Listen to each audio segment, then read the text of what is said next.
تاجروں کے تمام مسائل حل کریں گے۔ تاجر اور صنعتکار خوشحال ہوگا تو پاکستان خوشحال ہوگا۔ ترقی کا راز یہی ہے کہ تاجروں کو سہولیات دی جائیں۔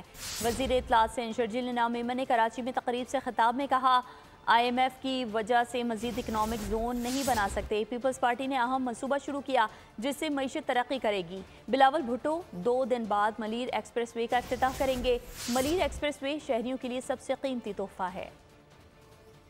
کاروباری حضرات ہیں، آپ کی ہر چیز کو بہت ہی سنجیدگی کے ساتھ لیتی ہے۔ ہم سب سمجھتے ہیں کہ کاروباری حضرات کو اور ان کے کاروبار کو پروٹیکٹ کرنا اور ان کو فلرش کرنا وہ گورنمنٹ کی ذمہ داری ہے۔ اصلی جو بے روزگاری کا خاتمہ کرنا ہے وہ تاجر برادری کی اگر خوشحالی ہوگی تو لوگ بے روزگاری سے خاتمہ لیں گے۔ پاکستان کا سب سے بہترین ماڈل جو ہے وہ دھابے جی اکنامک زون جو ہے وہ آپ کے لیے، ہمارے تاجر برادری کے لیے وہ بنایا گیا ہے، جو کہ state of the art economic zone بننے جا رہا ہے۔ اب آئی ایم ایف کے بعد ہم مزید economic zones, special economic zone نہیں بنا سکتے۔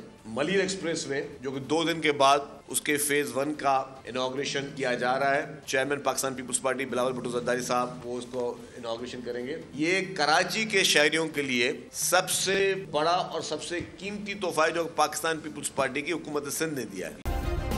سبسکرائب کریں اور بیل دبائیں تاکہ کوئی خبر رہ نہ جائے۔